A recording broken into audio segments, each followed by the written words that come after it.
Right, like call the committee of the whole meeting for Monday, July 1st, 2024 to order. Call, please. Mayor Gafino, Here. Trustee Christensen, Here. Trustee Curtis, Trustee Gately, Here. Trustee Lowry, Here. Trustee Nedved, Here. Trustee Salazar. Here. All right, thank you. Audience comments? Trustee comment? Item 1 under discussion, Steve? Thank you. Item number 1 is a discussion of Riverfront Ram financial incentive. In July of 2023, the village board approved an ordinance for a standalone Riverfront Ram dealership. As we know, we have Riverfront Chrysler, Ram, Dodge, and Jeep, and they're looking to break out the Ram portion separately, and they're started to already build on Orchard Gateway. They've indicated early in the process that they wanted to seek a financial incentive. At this point, it's taken a little bit of while, but the staff has been working back and forth to get some numbers together. And at this point, Jason's going to give a presentation. The goal tonight is to determine whether the board wants to pursue it or not. And if so, it would come to a meeting for final approval. All right, thank you. I just have a couple quick slides I'll run through, just the process of kind of where we got to this final number. After that, I'm going to turn it over to Corey in case he has any comments or things he wants to add before we kind of turn it back over to the board. But as Steve mentioned, the site was approved back in July of 2023. They're targeting opening next month at some point. The dealership is expected to cost over $18 million once it's all up and running with the equipment inside and kind of fully furnished. Riverfront's experienced some unexpected expenses coming up to the completion of it. Some of these are increases in construction costs. Interest rates have gone way up for them. And then a lot of impact and permit fees that are adding up into the total cost of the dealership. So Riverfront approached the village about an incentive request. Currently, we don't have an incentive policy. It's basically everything's handled on a case-by-case basis that comes to the board. But that is one thing that we're working on as part of the economic development strategy is to have an actual stated policy as to what incentives are available, how you qualify for them, things like that. So initially, Riverfront came to the village and proposed a 15-year, 50% sales tax rebate that would have been capped at $2.8 million. They provided some information, and I just have a summary chart below here of the 15-year projections that were included in this. It projected that the Ram sales would bring in $564 million over the 15-year period. So the 1% sales tax on that would be just over $5.6 million, and a 50% rebate would equate to that $2.8 million. Staff looked at these numbers, and what we did was we tried to look at the information that we get from the Illinois Department of Revenue. So we kind of try to back into the sales numbers based on what we get. And we're coming up with some variances. So we kind of working back and forth with Riverfront to figure out what some of those variances were.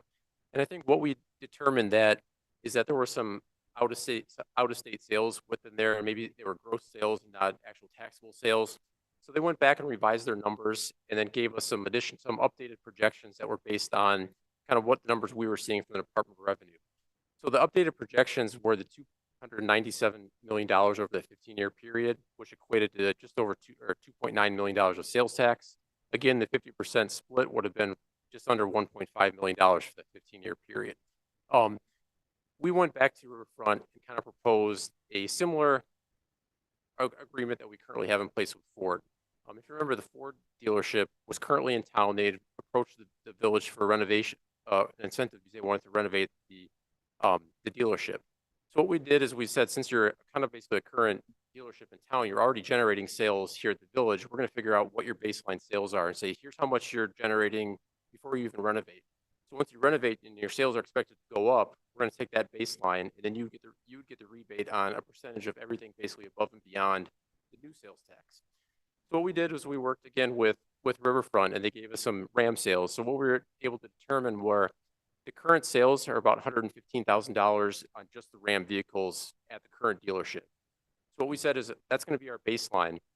So we took their projections of that $297 million, and we essentially backed out kind of our initial $115,000 and came up with that's basically $1.25 million of new sales projected over that 15-year period.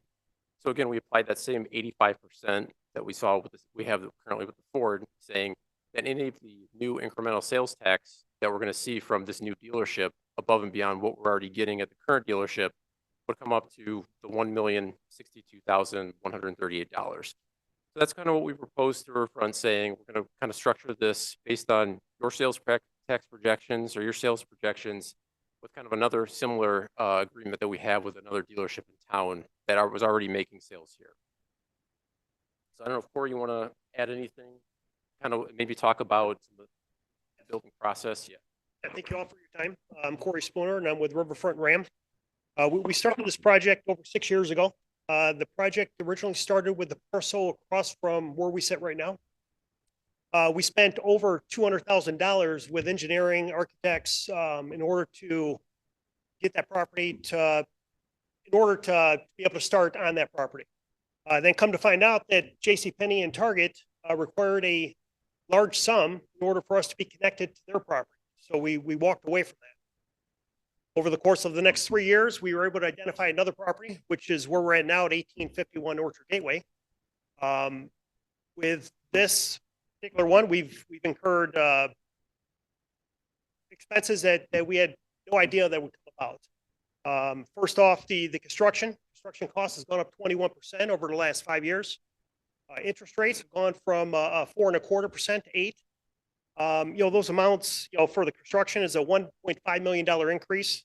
Our interest rate over the next 15 years is going to cost us an additional $5 million in interest. We've had a KDOT fee for King County at $95,000, another $95,000 from the Village of North Aurora for the transportation as well. When we originally started to build on the land, we had to spend an additional $50,000 in lime just to build up the base, put the platform for the building. And then among other fees, $15,000, $60,000. It goes on and on. It doesn't stop. With this new facility, we are going to increase the Ram sales. We'll be able to have a larger inventory. Service-wise, we'll be able to reach a broader area. We will be the only Ram commercial truck center in the Midwest. There's about 4 in the country, and there's no one near us. Once we move Ram out of the current facility, we will then be able to stock more Jeeps, which is our number 2 product, and we will be able to sell more Jeeps out of our current store.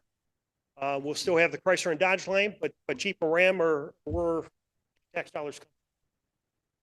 So we just hope your consideration to take a look at it. Thank you.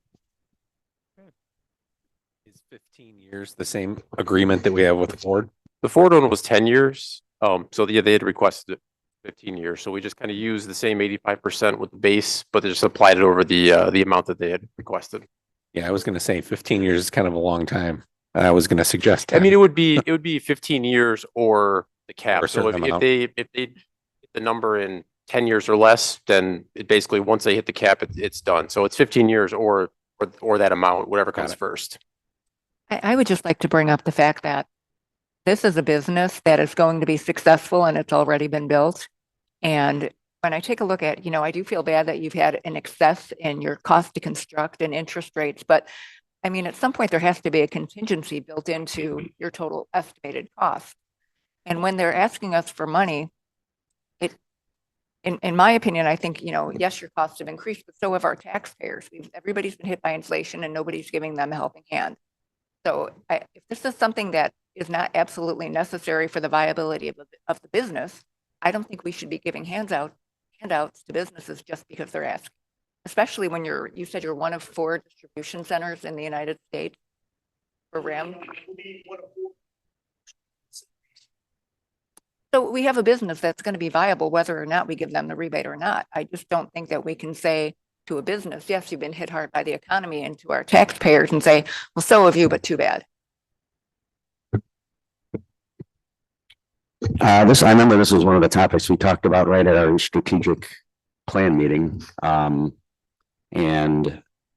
I believe, if I'm not mistaken, we all agreed that we'd like to begin. I mean, I know we talked about having a standard type of agreements in place, but I think this kind of runs right along with what we all talked about in that strategic plan meeting to either retain the businesses we already have in town or encourage new buildings. So, I mean, the numbers here went from an ask of 2.4 million, was it the first couple slides? I think the first one was 2.8. Yeah. 2.8 million, and you got them down to about 1 million. Have they agreed to that? Or is that just They've reviewed everything we've discussed and kind of run the calculations by. I think the important thing here too is it's not taking away anything that we already get from them.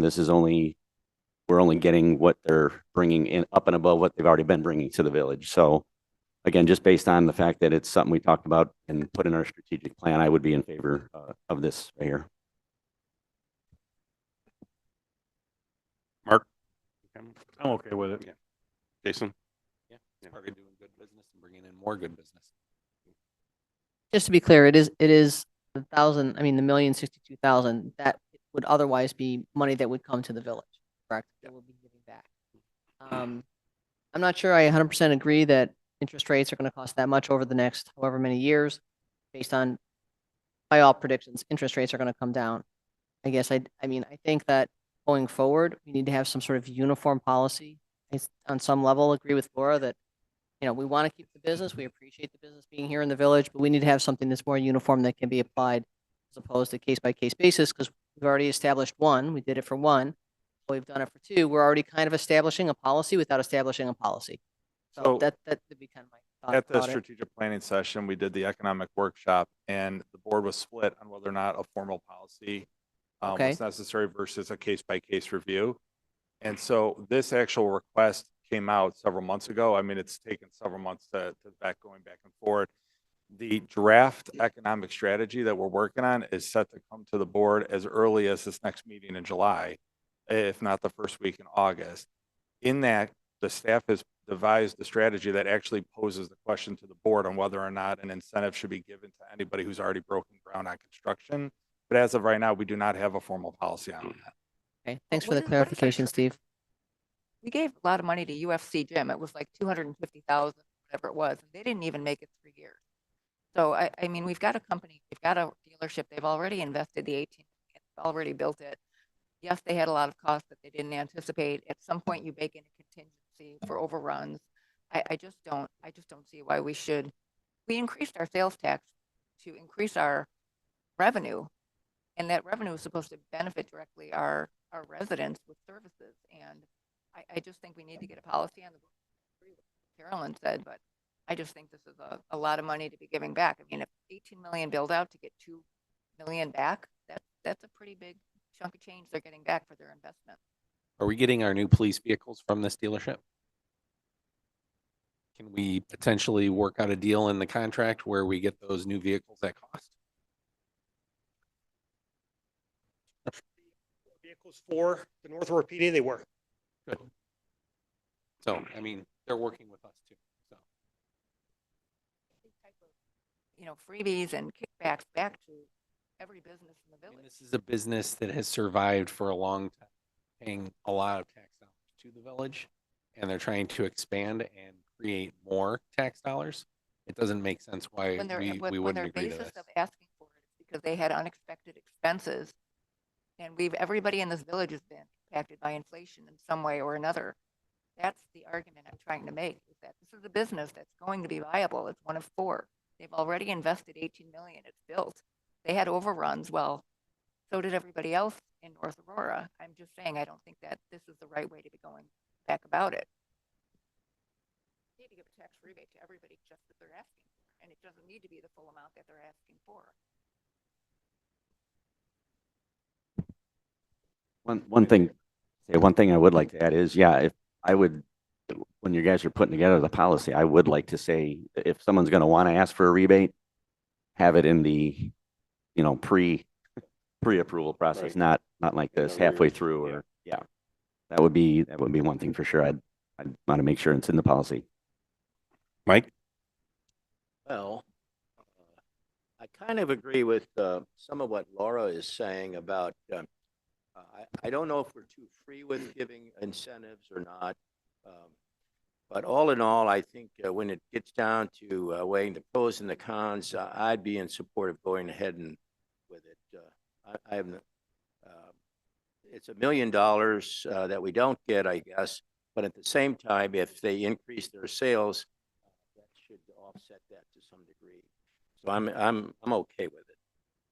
Yeah, I am as well. So like I said, if you pick up more sales on the Jeep side, there's benefit there. And, back in the day, like when the automall was created, they gave some incentive. I think the land was included, I think, or there was some with the land, and Woodman's got a rebate. Those are some strong revenues that the village is enjoying today.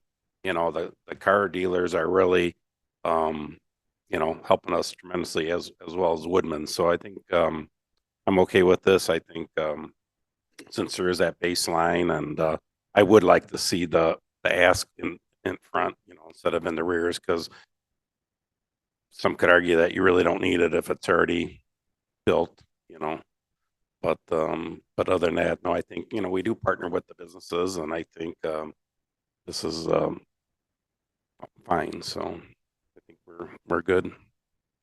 Thank you. Jason, need anything else? Nope. Okay. All right, thank you. Item 2, Steve, tree management ordinance. Thank you, Mayor. Item number 2 is regarding updating our tree ordinances. We are a member of the Tree City USA and the Arbor Day Foundation for 15 years. To maintain our membership, the Tree USA asks villages to update their tree policies periodically to be up to basically the standards they're looking for. Brian's going to walk us through some small changes to our tree ordinances. So since this memo was written, we are now at 16 years to be recognized, and then 13 or 14 years in the growth.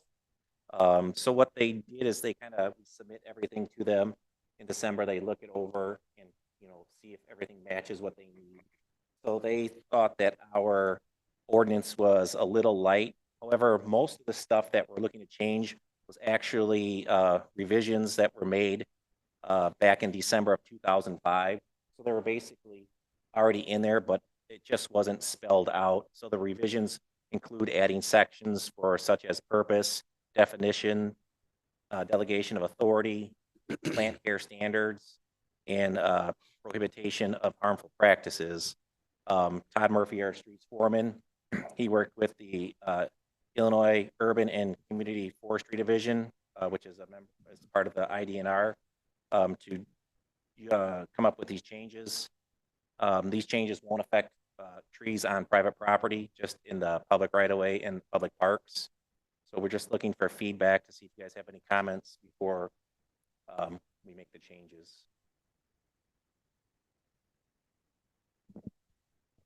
So the director would be the one who makes the decision, you? Yes. Okay. Yeah, a lot of places they'll do like a tree board, like nominate a tree board, but that kind of gets into more detailed. This is kind of like a minimum standard. You can make these ordinances as long and as drawn out. I mean, the stuff they gave us was pages, and it says, recommended or needed. There was, so many like recommendeds that you could do, but it wouldn't No, affect this is fine. I like how you did it. This is good. Yeah, so like Nice I say, and it's crisp. basically protecting Yeah. trees in public that we pay to plant and stuff like that. We're good. Good. Fine. Yep. Thanks, Brian. Item number 3, Steve. Please.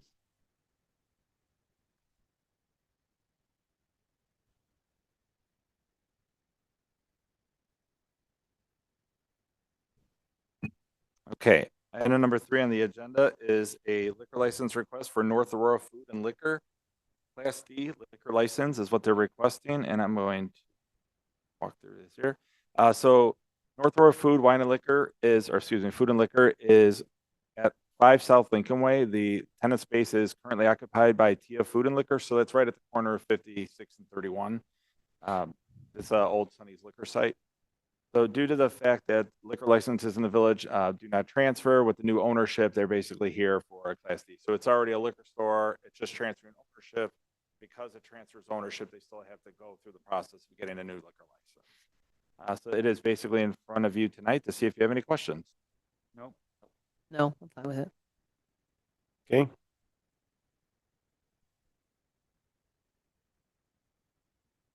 Item 4, the Public Works Facility Update. Item number 4 tonight is an update on our public works facility. As everybody here knows, we've been working for about a year or so on the design of a new public works facility. We have gotten to the point now where we're at 95 to 100% completion of our construction documents, meaning they're ready to bid, and they're getting ready to bid as early as July 11th. So before we bid out a project of this magnitude, I thought it was prudent with the staff to show you, now that we know what the design is going to look like. They just gave us all the updated renderings and everything. Right now, we just want to kind of go through that. Brian's going to walk through the next steps, and then we're just looking for some feedback. And if the board is still on par with going forward, they're going to go out to bid.